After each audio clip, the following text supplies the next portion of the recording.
Hello दोस्तों, कैसे हैं आप सभी लोग। उम्मीद है कि हमारे सभी साथी स्वस्थ होंगे, मस्त होंगे और सब लोग अपनी तैयारी खूब बढ़िया तरीके से कर रहे होंगे। तो मित्र, आज हम लोग पढ़ने वाले हैं पॉलीगॉन। आज हम लोग मित्र पढ़ने वाले हैं पॉलीगॉन, जिसको हम लोग हिंदी में कहते हैं बहुभुज। तो मित्र, आइए हम लोग पॉलीगॉन को समझने का प्रयास करते हैं। इससे कुछ बेसिक कॉन्सेप्ट को देखेंगे और इसके बेसिक फार्मूला को देखेंगे।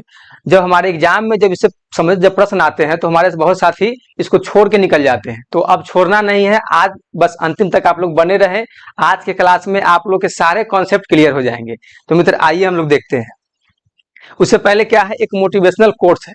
हमारे बहुत सारे साथी ऐसे हैं जो बार बार बराबर किसी न किसी प्रतियोगी परीक्षा का तैयारी करते हैं और एग्जाम देते हैं, तो उनको बराबर असफलता हाथ लगती है। तो उन लोगों साथी को घबराना नहीं है, बस अपने दृढ़ इच्छा शक्ति का परिचय देना है। देखिए क्या लिखा गया है मोटिवेशनल कोर्स में। मैदान में अकेले डटे रहने का साहस रखो। मैदान में अकेले डटे रहने का साहस रखो, फिर चाहे पूरी दुनिया आपके खिलाफ क्यों ना हो जाए। तो मित्र, जो आप लक्ष्य बनाइए उस पर आप डटे रहिए, चाहे दुनिया कौन क्या बोलता है इस पर कोई ध्यान नहीं देना है। तो मित्र, आइए हम लोग आज के क्लास को देखते हैं और समझने का प्रयास करते हैं। तो देखिए आज हम लोग क्या पढ़ने वाले हैं मित्र। आज हम लोग का चैप्टर है पॉलीगॉन, जिसको हम लोग हिंदी में कहते हैं बहुभुज। तो मित्र, सबसे बड़ा प्रश्न उठता है कि बहुभुज कहते किसको है। बहुभुज कहते किसको है। तो बहुभुज से आप नाम से इसका अंतर समझ रहे होंगे कि बहुत बहुभुज मतलब बहुत भुजा वाला, मतलब अधिक, दो से अधिक भुजा वाला। तो इसका बेसिक कॉन्सेप्ट समझना है मित्र कि बहुभुज आखिर हम कहेंगे किसको। भुजा का तो बहुत सारा भुजा हो जाएगा। तो इसका बेसिक कॉन्सेप्ट ये है, इसका मुख्य कंडीशन ये है, जिसमें तीन कोण और तीन भुजा होनी चाहिए, उसको क्या बोलेंगे, बहुभुज। मतलब कम से कम तीन कोण और तीन भुजा जिसमें होगा उसी को हम लोग बोलेंगे बहुभुज। तो देखिए मित्र, जैसे ये हम लोग क्या लिए हैं, ये हम लोग त्रिभुज लिए हैं। क्या लिए हैं, त्रिभुज। देखिए इसमें त्रिभुज में मित्र तीन भुजा है, एक, दो और तीन। इसमें तीन भुजा आपको दिख रहा है। तो ये तीन भुजा जो आपको दिख रहा है, तो ये क्या हो गया, त्रिभुज हो गया। लेकिन इसको हम लोग क्या बोलेंगे, बहुभुज ही बोलेंगे। तो इसमें इसका मुख्य कंडीशन हो गया कि इसमें तीन भुजा होना चाहिए और तीन एंगल भी होना चाहिए, तीन कोण भी होना चाहिए।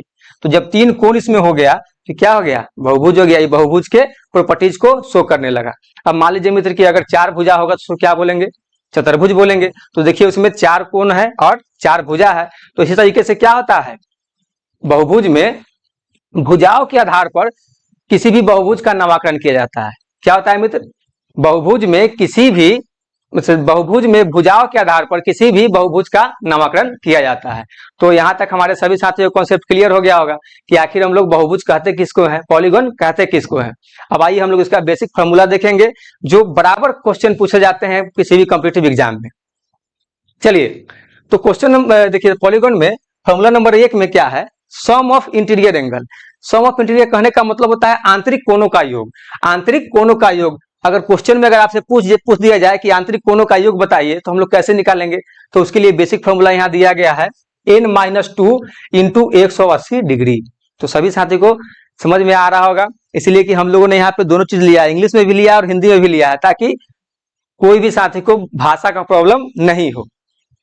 चलिए अब देखिए 2 नंबर में exterior angle, sum of exterior angle कहा गया है बाह्य बाह्य कोणों का योग। तो बाह्य कोणों का योग निकालने के लिए क्या फॉर्मूला है, तो सिर्फ 360 डिग्री है। फिर देखिए कंडीशन नंबर 3 में each of interior angle. Each of interior angle इसको हम लोग हिंदी में कहते हैं प्रत्येक आंतरिक कोण। तो प्रत्येक आंतरिक कोण का योग निकालने का क्या बेसिक सूत्र है, तो है n-2 इंटू 180 बटा में n। ठीक है साथी, सभी साथी को अच्छे से समझ में आ रहा है। चलिए अब 4 नंबर देखिए, ईच ऑफ एक्सटीरियर एंगल, प्रत्येक बाह्य कोण। तो प्रत्येक बाह्य कोण निकालने का फॉर्मूला क्या है, तो 360 बटा में n। अब 5 नंबर में क्या है, सम इंटीरियर एंगल और क्या बोल रहा है, एक्सटीरियर एंगल। अब कह रहा है कि इंटीरियर एंगल और एक्सटीरियर एंगल दोनों को सम करने का फॉर्मूला क्या है। अगर मान लीजिए कि हमको बाह्य कोण और आंतरिक कोण और बाह्य कोण दोनों को अगर हमको योग करना होगा, तो उसका फॉर्मूला क्या है, तो यह है सिर्फ 180 डिग्री। अब इसका कहने का मतलब समझिए कि देखिए ये इंटीरियर हो गया और ये एक्सटीरियर हो गया। तो इंटीरियर प्लस एक्सटीरियर बराबर कितना होता है, 180 डिग्री। जब हम ये दोनों को योग करेंगे, इंटीरियर को और एक्सटीरियर को, तो इसका योग कितना होगा, 180 डिग्री। तो वही बताया है कि दोनों का योग कितना है, 180 डिग्री। तो अब क्वेश्चन में पूछा जाएगा कि इंटीरियर और एक्सटीरियर का योग कितना होता है मित्र, तो हम लोग सीधे समझ जाएंगे कि 180 डिग्री होता है। फिर हमारे पास क्या है, 6 नंबर में नंबर ऑफ डायगोनल्स। डायगोनल्स को हिंदी में कहते हैं हम लोग विकर्ण। क्या कहते हैं? विकर्ण कहते हैं मेरे भाई। आप सभी इससे परिचित होंगे। तो इसको निकालने का सूत्र क्या है? तो n into N minus three और बटा में n, n into N minus three और बटा में n। अब थोड़ा सा इसमें आप लोगों को कंफ्यूजन आ गया होगा कि n क्या होता है। n n आप सर क्यों ले रहे हैं, n का क्या मतलब है? तो n मतलब होता है नंबर ऑफ साइड। जो आप देख रहे हैं यहाँ n को हम लोग बोलते हैं नंबर ऑफ साइड्स। मतलब क्या होगा? नंबर ऑफ साइड्स को हिंदी में हम लोग कहते हैं भुजाओं की संख्या। भुजाओं की संख्या क्या बोलेंगे मेरे भाई? भुजाओं की संख्या। तो जो आप यहाँ n देख रहे हैं ये क्या है?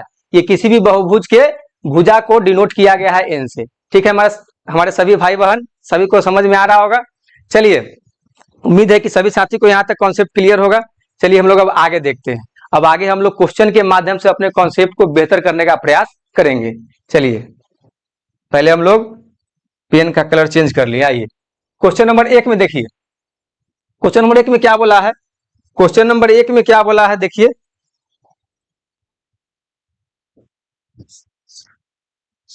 सम पंचभुज के सभी कोणों का योग बताइए। मित्र बताइए, बोल रहा है सम पंचभुज के सभी कोणों का योग बताइए। बोला गया है कि sum of all angle of a regular pentagon. क्या बोला है?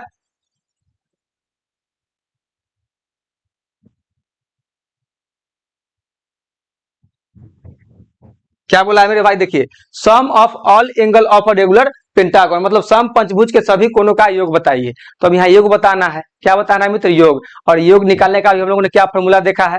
तो हम लोग देखा है सम बराबर क्या? n माइनस टू गुना 180 डिग्री। यही ना है सम का निकालने का बेसिक सूत्र। अभी हम लोगों ने देखा है। अब क्या करेंगे? अब यहाँ पे हम लोग n का वैल्यू पुट करेंगे और सम निकाल लेंगे। कोई दिक्कत? आइए, अब बोला है सम पंचभुज के सभी कोणों का योग। तो सम पंचभुज कहने का क्या मतलब? सम पंचभुज कहने का क्या मतलब? जिसमें 5 भुजा हो। जिसमें क्या हो मित्र? 5 भुजा हो। तो हम लोग n का वैल्यू क्या भरेंगे? यहाँ पे 5। n का वैल्यू क्या भरेंगे? 5 और माइनस टू गुना 180 डिग्री। अब देखिए 5 में से 2 घटाएंगे तो 3 और गुना 180 डिग्री। अब इसको गुना कर देंगे तो क्या आ जाएगा? 540 डिग्री। क्या आ गया मेरे पास? 540 डिग्री। तो पंचभुज के सभी कोणों का योग कितना आ गया? 540 डिग्री। तो इसका क्वेश्चन नंबर 1 का option number B is the right answer. बताइए कोई भी साथियों को मित्र कोई दिक्कत? चलिए कोई दिक्कत नहीं, हम लोग अब आगे बढ़ते हैं। चलिए क्वेश्चन नंबर 2 देखिए। क्वेश्चन नंबर 2 में क्या बोला है? एक समषष्टभुज का प्रत्येक आंतरिक कोण क्या होगा? क्या बोल रहा है मित्र? एक समषष्टभुज का प्रत्येक आंतरिक कोण क्या होगा? तो हम लोग को क्या निकालना है बताइए? यहाँ पे बोल रहा है प्रत्येक। अभी देखिए हम लोगों ने फॉर्मूला में देखा था ना, इच इंटीरियर हम लोग देखा था ना। देखिए यहाँ पे दिया हुआ है इच इंटीरियर। तो इसके फॉर्मूला हम लोग क्या लगाएंगे बताइए? Etch interior. अभी हम लोगों ने इसके बेसिक सूत्र को पढ़ा था। सभी साथी आप लोग इसको अच्छे से याद कर लेंगे। n माइनस टू गुना 180 डिग्री और बटा में क्या था मित्र? n। बटा में क्या था? n था। अब देखिए एक समषष्टभुज बोला है। तो समषष्टभुज में कितनी भुजा होती है? 6 भुजा होते हैं। तो यहाँ पे क्या करेंगे? यहाँ पे हम लोग n का वैल्यू पुट कर देंगे। तो n का वैल्यू हो जाएगा 6 माइनस टू गुना 180 डिग्री और बटा में n। n के जगह पर भी यहाँ भी हम लोग 6 पुट कर देंगे। हो गया। आप देखिए इसको सॉल्व करते हैं। 6 में से 2 जाएगा तो बचेगा 4। और देखिए मित्र 6 से 180 को हम काट सकते हैं। तो कितना बार कट जाएगा? 30 बार में कट जाएगा। तो गुना हो गया 30। हम लोग गुना करेंगे तो क्या आ गया? 120 डिग्री। क्या आ गया? 120 डिग्री। तो इसके प्रत्येक आंतरिक कोण का योग क्या हो गया? 120 डिग्री। तो क्वेश्चन नंबर 2 का option number B is the right answer. तो बताइए दोस्त, मजा आ रहा है? बस आप लोग अंतिम तक बने रहे। आज के क्लास में आपके सारे कॉन्सेप्ट क्लियर हो जाएंगे। चलिए क्वेश्चन नंबर 3 देखिए मित्र। क्वेश्चन नंबर 3 मित्र आप लोग पढ़िए और इसको सॉल्व करने का प्रयास करिए। क्या क्वेश्चन नंबर 3 में क्या बोला गया है?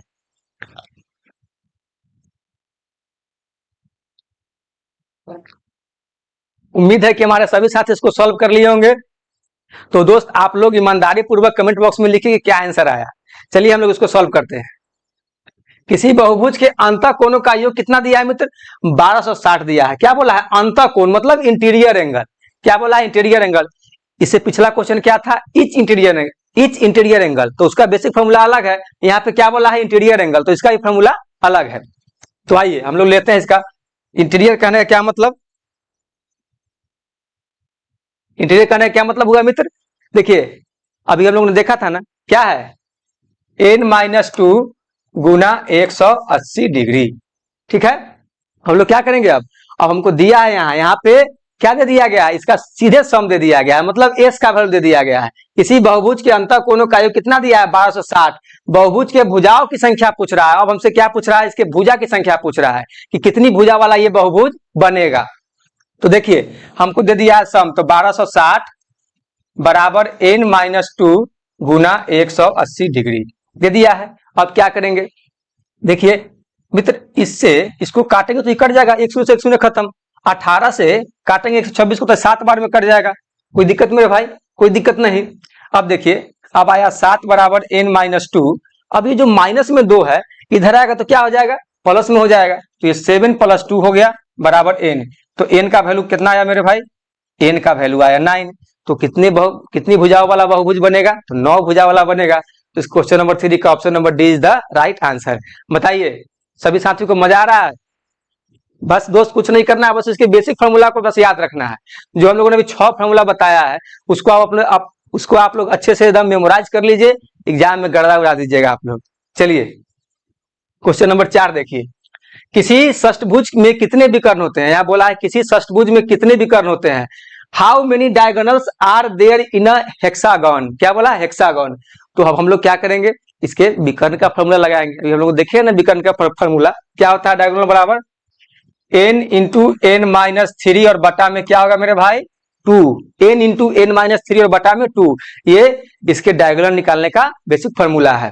अब देखिए क्या बोला, किसी षष्ठभुज में कितनी भुजा होती है, तो 6 भुजा होती है। तो n का वैल्यू हमको पता चल गया 6 -3 और बटा में क्या हो जाएगा 2। बताइए मित्र, हो जाएगा 2। अब इसको सॉल्व करेंगे तो 6 और ये हो जाएगा 3 और बटा में 2। अब देखिए ये 2 से ये 6 खत्म हो जाएगा तो कितना आ गया, 3 आ गया। 3 और 3 को गुना करेंगे तो कितना आ गया 9। 3 और 3 को गुना करेंगे तो कितना आ जाएगा 9। तो क्वेश्चन नंबर 4 का option number D is the right answer.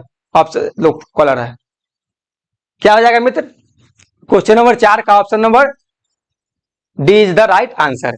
चलिए अब क्वेश्चन नंबर 5 देखते हैं। क्वेश्चन नंबर 5 देखते हैं हम लोग। क्वेश्चन नंबर 5 में क्या है, यदि किसी बहुभुज के 54 विकर्ण हो, क्या बोला है मित्र, यदि किसी बहुभुज के 54 विकर्ण हो तो बहुभुज के भुजाओं की संख्या क्या होगी। अब हमको विकर्ण ही दे दिया गया। अब क्या दे दिया मित्र, अब हमको विकर्ण दे दिया गया है और कहता है कि बहुभुज के भुजाओं की संख्या बताइए। तो कोई दिक्कत होने वाला है, अभी बताइए, हमारे सभी साथी इसको अब गर्दा उड़ा देंगे। चलिए वही फॉर्मूला लेंगे, डायगोनल का फॉर्मूला लेंगे। अब देखिए यहाँ पे हमको डी का वैल्यू दे दिया है, तो डी कितना हो जाएगा 54 हो जाएगा। तो n × n-3 और बटा में 2। अब देखिए मित्र ये क्रॉस मल्टीप्लाई हो जाएगा, क्रॉस मल्टीप्लाई हो जाएगा। तो 54 को 2 से गुना करेंगे तो कितना आ जाएगा 108 और n × n-3 आ गया मित्र। अब कैसे सॉल्व किया जाए, और हमारे बहुत सारे साथी को कंफ्यूजन हुआ कैसे सॉल्व किया जाए। तो हम लोग क्या करेंगे, इसको हम लोग ऑप्शन से ले लेंगे। ऑप्शन से ले लेंगे तो क्या हो जाएगा, बहुत जल्दी हो जाएगा। क्यों नहीं तो हमको बहुत सारे संख्या यहाँ पे रख के देखने पड़ेंगे कि कितना से, मान लीजिए कि 108 अगर इधर है तो 108 इधर भी होना चाहिए ना, तभी तो जाकर दोनों बराबर होगा ना। जब डायगोनल इतना दिया है तो फिर इसकी भुजाओं की संख्या अगर इसके अनुकूल होगा तभी तो दोनों बराबर होगा ना। मान लीजिए कि ये 108 है तो ये भी 108 आना चाहिए। तो क्या करेंगे हम लोग, इसके ऑप्शन से रख के देख लेंगे। देखिए ऑप्शन नंबर ए में दिया है 7, यहाँ पे अगर 7 रखेंगे, यहाँ पे मित्र अगर 7 रखेंगे तो 7 - 3 क्या आ जाएगा, 7 × 4 कितना आ रहा है 28। देखिए तो 108 आ रहा है, नहीं आ रहा है। तो हम लोग क्या करेंगे, ये कैंसिल हो गया, ये नहीं चलेगा, ये मित्र नहीं चलेगा। अब 9 रख के देखते हैं, तो 9 × 9 - 3 देखिए 9 गुना कितना हो जाएगा 6। तो क्या गया 9 × 6 = 54। ये भी चलेगा मित्र, ये भी नहीं चलेगा। अब क्या है, मेरे पास 12 है, तो हम लोग क्या करते हैं, तो 12 तो होगा ही होगा, क्योंकि जब ए और बी नहीं हुआ मित्र तो सी ही एक बचता है। तो क्या करेंगे, हम लोग सी को भी रख के देख लेते हैं। देखिए अब मान लीजिए कि ये 108 आ गया, 12 और 12 - 3 आ गया। 108 बराबर 12 और गुने कितना आ जाएगा 9, 12 में से जाएगा तो 9। अब देखिए 12 नमा कितना होता है 108, तो 108 बराबर 108। हमसे क्या पूछा था, हमसे पूछा था बहुभुज के भुजाओं की संख्या, तो n बराबर कितना है, n बराबर कितना है 12, तो हमारा क्या आ गया 12 आ गया। देखिए n बराबर क्या आया मेरे पास, n बराबर मेरे भाई 12 आया, तो हमारा कौन सा ऑप्शन आंसर हो जाएगा 12। बोलिए क्लियर है, नहीं ठीक क्लियर है ना। चलिए अब क्वेश्चन नंबर 6 देखते हैं। क्वेश्चन नंबर 6 में देखिए क्या बोला है, एक 10 भुजा वाले सम बहुभुज की विकर्णों की संख्या क्या है। एक एक 10 भुजा वाले सम बहुभुजों की विकर्णों की संख्या क्या है। देखिए मित्र अब यहाँ क्या दे दिया गया, हमको n का वैल्यू दे दिया गया, हमको बता दिया गया है कि भुजा कितना है 10 गो। अब 10 गो भुजा वाले सम बहुभुज की विकर्णों की संख्या पूछ रहा है, तो हम लोग क्या करेंगे, वही फॉर्मूला लेंगे, डायगोनल बराबर n into N minus three और बटा में 2, क्या लेंगे n into N minus three और बटा में 2। अब देखिए n का वैल्यू पुट करेंगे 10, 10 माइनस थ्री और बटा में 2, तो क्या हो जाएगा मेरे भाई 10 और ये गुना हो जाएगा हमारे पास ये 7 और बटा में 2। देखिए अब देखिए ये 2 से ये 10 को काटेंगे तो ये 5 आ जाएगा, कोई दिक्कत नहीं। तो d बराबर क्या आ गया 7 5 35, तो डायगोनल कितना हो जाएगा मित्र, डायगोनल हो जाएगा 35। बताइए कोई समय लग रहा है। क्वेश्चन नंबर 6 का option number B is the right answer. तो मित्र ये सब आपको एग्जाम में मुफ्त में नंबर मिलने वाले हैं, बस आप लोग बेसिक फॉर्मूला को याद रखिएगा, आप लोग इस नंबर को आसानी से ले लेंगे, ठीक है। चलिए क्वेश्चन नंबर 7 देखते हैं। क्वेश्चन नंबर 7 में क्या देखिए, एक बहुभुज के 44 विकर्ण है, क्या है मित्र, एक बहुभुज के 44 विकर्ण है, इसमें बहुभुज की संख्या तो इसमें बहुभुज की कितनी भुजाएं हैं। हमसे क्या पूछा है देखिए, अब फिर दे दिया गया है हमको बहुभुज के विकर्ण की, क्या है 44 विकर्ण है, इसमें बहुभुज की कितनी भुजाएं हैं। तो बस वही बात है d बराबर n into N minus three और बटा में क्या हो जाएगा 2। क्या करेंगे हम लोग, यहाँ पे विकर्ण दे दिया गया 44, 44 को पुट कर देंगे, क्या करेंगे मित्र 44 को पुट कर देंगे। अब उसके बाद बोला है कि बहुभुज की संख्या, तो हमको n का वैल्यू निकालना है, n into N minus three और बटा में 2। अब देखिए ये दो इधर क्रॉस मल्टीप्लाई हो जाएगा, तो क्या हो जाएगा 88 हो जाएगा, 88 बराबर n into N minus three आ गया। अभी हम इसे पिछले क्वेश्चन में एक सॉल्व किए थे ना कि n का वैल्यू कैसे निकाले, तो हम लोग कितनी संख्या रखेंगे, तो हम लोग क्या करेंगे कि इस ऑप्शन वाले संख्या को ही पुट करके देख लेंगे। अब देखिए इधर मान लीजिए कि मित्र अगर ये 88 है तो इधर भी 88 आना चाहिए ना, 88 आना चाहिए। जब n का वैल्यू हम लोग क्या रखे कि इधर भी 88 आ जाए, अगर इधर 88 है तो इधर भी 88 आ जाए, इसके लिए हमको n का वैल्यू क्या रखना होगा, तो ऑप्शन में रख के देखते हैं। पहला हम लोग लेते हैं 8, 8 रखेंगे तो 8 गुना 8 माइनस थ्री, तो 8 गुना क्या आ जाएगा 5, 40। क्या आया, क्या ये कंडीशन फॉलो किया, नहीं किया। अब 10 रख के देखते हैं, तो 10 गुना 10 माइनस थ्री, देखिए क्या आ जाएगा 10 गुना 7, 70 आया क्या मित्र, नहीं आया।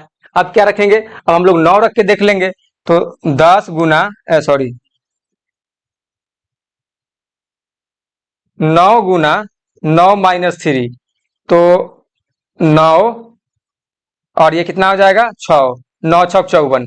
देखिए मित्र ये आया क्या, ये तीनों का तीनों जब कंडीशन फॉलो नहीं किया तो जाहिर सी बात है कि चौथा होगा ही होगा। लेकिन हम लोग क्या करेंगे, इसको भी हम लोग रख के देख लेंगे। क्या करेंगे मित्र, हम लोग इसको भी रख के देख लेते हैं, ऐसे चौथा होगा ही होगा, क्योंकि जब कंडीशन को फॉलो नहीं किया तो चौथा करेगा ही, क्योंकि ऑप्शन 4 ही है। देखिए 88 बराबर 11 और 11 माइनस थ्री, 88 बराबर 11 गुने क्या हो जाएगा मित्र 8 हो जाएगा, 11 में 3 जाएगा तो 8। तो देखिए इधर भी 88 और इधर भी 88, दोनों आ गया। अब हमको क्या पूछ रहा था, हमसे पूछ रहा था इसके बहुभुज की कितनी भुजाएं हैं। हमसे क्या पूछ रहा है, साइड्स पूछ रहा है, भुजाएं पूछ रहा है। तो कितनी भुजाएं मेरे भाई 11 भुजाएं हैं, नंबर कितना है 11। तो हमारा देखिए ऑप्शन नंबर क्या हो जाएगा डी। समझ में आया मेरे भाई, समझ में आया। तो मित्र उम्मीद है कि हमारे सभी साथी को आज के क्लास में खूब मजा आ रहा होगा, और आज आप लोग अंतिम तक बने रहे, आप लोगों को सारा कंफ्यूजन खत्म होगा पॉलीगॉन से। चलिए क्वेश्चन नंबर 8 देखिए। क्वेश्चन नंबर 8 में क्या बोला है, एक सम बहुभुज की 9 भुजाएं हैं। क्या बोला है मित्र, एक सम बहुभुज की 9 भुजाएं हैं, इसके प्रत्येक अंतःकोण का मान क्या होगा। हमसे क्या पूछा है, हमसे पूछा है कि इसके अंतःकोण का मान क्या होगा, मतलब ईच इंटीरियर एंगल, प्रत्येक अंतःकोण है ना। देखिए ईच इंटीरियर एंगल हमसे पूछा है, ईच इंटीरियर एंगल बराबर हम लोग अभी पढ़े हैं ना फॉर्मूला, क्या होता है एस बराबर एन माइनस 2 गुना 180 डिग्री और बटा में क्या होगा मेरे भाई एन, क्या होगा एन। अब हम लोग क्या करेंगे, हमको यहाँ पर दे दिया गया एक समबाहुभुज की 9 भुजाएं हैं, मतलब n का वैल्यू हमको दे दिया गया है। जब हमको n का वैल्यू दे दिया गया है तो इसके हम निकाल लेंगे ना, प्रत्येक अंतःकोण का योग निकाल लेंगे। चलिए हम लोग n का वैल्यू पुट करते हैं, तो n दे दिया है 9, तो 9 माइनस 2 गुना 180 और बटा में 9। तो मित्र 9 से उसको काटेंगे तो क्या हो जाएगा, 20 बार में खत्म हो जाएगा, 20 बार में खत्म हो जाएगा, कोई दिक्कत नहीं होना चाहिए। चलिए तो 9 में से 2 जाएगा तो क्या बचा 7 और गुना 20, तो इसका वैल्यू कितना आ जाएगा, इसका वैल्यू कितना आ जाएगा, तो इसका वैल्यू आ जाएगा मेरे पास मेरे भाई 140। क्या हो जाएगा, 7 दूना 14 होता है ना, 20 सत्ते 140, तो क्या आ गया 140 आ गया। तो क्वेश्चन नंबर 8 का ऑप्शन क्या हो जाएगा, option number B is the right answer. तो हमको यहाँ निकल गया ना प्रत्येक अंतःकोण का योग। ठीक है मित्र, तो अब क्या बोले थे कि बस बेसिक फॉर्मूला आप लोग याद करिए, बस धड़ाधड़ क्वेश्चन उड़ा दीजिए। और जो आप क्वेश्चन सब ये देख रहे हैं, किसी न किसी एग्जाम में पूछा गया सवाल हम लोगों ने यहाँ लेने का प्रयास किया है। चलिए क्वेश्चन नंबर 9 में देखिए मित्र, यहाँ पे टाइपिंग छूट गया था, इसलिए फिर हम लोगों ने पेन से लिखने का काम किया। आप लोगों को थोड़ा इंग्लिश में साफ से न दिखे, लेकिन फिर भी आपको लिखा गया है, सब आपको साफ से दिख जाएगा। देखिए क्वेश्चन नंबर 9 में देखिए, एक समबाहुभुज का प्रत्येक बाह्य कोण कितना है, दिया है 30 डिग्री। क्या दिया है मित्र, एक समबाहुभुज का प्रत्येक बाह्य कोण क्या दिया है, 30 डिग्री दिया है। तो इसकी भुजाओं की संख्या क्या होगी। तो मित्र अभी हम लोगों ने बेसिक फॉर्मूला पढ़ा था ना, कि अगर हमसे प्रत्येक बाह्य कोण अगर पूछ दिया जाए तो इसका क्या होता है बेसिक फॉर्मूला निकालने का। तो हम लोग एक्सटीरियर एंगल बराबर 360 बटा में n, तो इस बराबर क्या ले लेंगे हम लोग 360 बटा में n ले लेंगे। क्या ले लेंगे, क्योंकि हमको इसका क्या निकालना था, भुजाओं की संख्या निकालना है, n का वैल्यू निकालना है। तो यही जो n दिख रहा है इसी का वैल्यू निकालना है। और सम बराबर तुमको दे ही दिया है ना, एक समबाहुभुज का प्रत्येक बाह्य कोण कितना है 30 डिग्री है, तो 30 डिग्री ले लेंगे। यहाँ सम हमको दे दिया है 30 डिग्री और 360 बटा में n आ गया, तो 60 बटा में n। अब एक शून्य से एक शून्य खत्म हो जाएगा, 3 से इस 12 काटेंगे 36 को काटेंगे तो 12 बार में कट जाएगा, 3 से 36 कितना में कट जाएगा मित्र 12 बार में। अब क्रॉस मल्टीप्लाई करेंगे तो n इधर आ जाएगा और 12 ये आ गया, तो कितना आ गया भुजाओं की संख्या मित्र, इसकी भुजाओं की संख्या क्या आ गया, तो 12 आ गया। देखिए ऑप्शन नंबर डी। देख रहे हैं मित्र, कोई भी प्रश्न ऐसा है जो बेसिक फॉर्मूले से हटके है, तो मित्र आपको फॉर्मूला अच्छे से याद करना होगा। जब आप इसको याद कर लेंगे तो क्वेश्चन आसानी से बन जाएंगे, सॉल्व हो जाएंगे। चलिए क्वेश्चन नंबर 10 देखिए, और आज के क्लास का आखिरी क्वेश्चन। क्वेश्चन नंबर 10 में क्या बोला है, यदि एक समबाहुभुज के प्रत्येक अंतःकोण कितना है 144 डिग्री है। एक समबाहुभुज के प्रत्येक अंतःकोण कितना है मित्र 144 डिग्री है, तो उसके विकर्णों की संख्या क्या है। हमसे क्या पूछ रहा है इसमें, हमसे इसमें डायगोनल पूछ रहा है, विकर्ण पूछ रहा है। क्या पूछ रहा है, विकर्ण पूछ रहा है। तो आइए इसको भी सॉल्व करके देखते हैं, और आप लोग भी इसको बनाने का प्रयास करिए, देखिए इसका आंसर क्या आता है। देखिए यदि एक समबाहुभुज के प्रत्येक अंतःकोण कितना है 144 है, हमसे क्या पूछ रहा है मित्र, पूछ रहा है हमको प्रत्येक अंतःकोण मतलब इच इंटीरियर एंगल। क्या पूछ रहा है, इच इंटीरियर एंगल। देखिए यहाँ पे दिया है ना इच इंटीरियर एंगल, तो इच इंटीरियर एंगल का फॉर्मूला क्या होता है मेरे भाई, तो हम लोग जानते हैं ना सम बराबर n इंटू n माइनस 2 गुना 180 डिग्री और बटा में क्या होगा, बटा में क्या होगा मेरे भाई n हो जाएगा। क्या हो जाएगा n, यही ना फॉर्मूला है। हम लोग क्या करेंगे, अब इस पे जो यहाँ पे दिया गया है अंतःकोण का पूरा हमको योग दे दिया गया 144, हमसे क्या पूछ रहा है विकर्णों की संख्या पूछ रहा है, तो सम बराबर हमको पता चल गया 144। ठीक है, और हमसे क्या पूछ रहा है n का वैल्यू पूछ रहा है, तो 180 और बटा में n। अब देखिए आपको कुछ दिख रहा है इसमें कैलकुलेशन करने के लिए, ये क्रॉस मल्टीप्लाई हो जाएगा तो क्या हो जाएगा 144 n। क्या हो जाएगा मेरे भाई 144 n, और 180 को अगर n माइनस 2 में गुना कर देंगे तो क्या आ जाएगा 180 n माइनस 360। क्या आ जाएगा 360 आ जाएगा। अब देखिए n वाले टर्म को एक तरफ कर लेंगे और जनरल को एक तरफ रहने देंगे, तो 144 n माइनस 180 n बराबर कितना आ जाएगा 360, ये माइनस में है। ठीक है, अब देखिए 144 n और 180 n से जो घटाएंगे तो क्या आ जाएगा माइनस 36 n आ जाएगा। कितना आ जाएगा मित्र माइनस 36 n, और ये आ गया माइनस 360। क्या आ गया माइनस 360। अब ये माइनस से माइनस कैंसिल हो जाएंगे, माइनस से माइनस कैंसिल हो जाएंगे, तो 36 से इसको 360 को काटेंगे तो कितना बार कट जाएगा 10 बार में। n का वैल्यू क्या आया 10 आया, n का वैल्यू 10 आया। तो हमारा क्या निकला, अभी हमारा भुजा की संख्या निकला है। क्या निकला है, हमको नंबर ऑफ साइड्स निकला है, तो हमको निकालना है डायगोनल। क्या निकालना है, विकर्ण निकालना है। तो विकर्ण का फॉर्मूला क्या होता है, तो विकर्ण का फॉर्मूला होता है d बराबर n इंटू n माइनस 3 और बटा में 2। क्या होता है n इंटू एन माइनस 3 बटा में 2। हम लोग क्या करेंगे यहाँ पे n का वैल्यू पुट कर देंगे, तो n का वैल्यू है 10 माइनस 3 बटा में 2 आ गया मित्र। अब इसको सॉल्व करेंगे तो 10 गुना 7, उससे पहले क्या करेंगे, उसको काट देंगे, 10 को 2 से काट देंगे तो 5 बार में कट जाएगा, तो क्या आ गया 5 गुना 7। तो डायगोनल बराबर हमारा क्या आ गया मित्र, डायगोनल बराबर हमारा 35 आ गया। क्या आ गया, डायगोनल बराबर हमारा 35 आ गया। तो क्वेश्चन नंबर 10 का ऑप्शन क्या हो जाएगा, option number A is the right answer. तो बताइए हमारे सभी साथी को आज का क्लास कैसा लगा। तो मित्र आप सभी साथी कमेंट बॉक्स में जरूर लिखें कि आप लोगों को आज का क्लास कैसा लगा। आप लोगों को अभी भी कोई डाउट बचा हुआ है तो आप लोग बेहिचक बताइए, कमेंट बॉक्स में लिखिए। तो मित्र आज का क्लास हम लोग इतना ही पे समाप्त करते हैं, फिर मिलेंगे नेक्स्ट क्लास में। आज के लिए इतना ही, जय हिंद, धन्यवाद।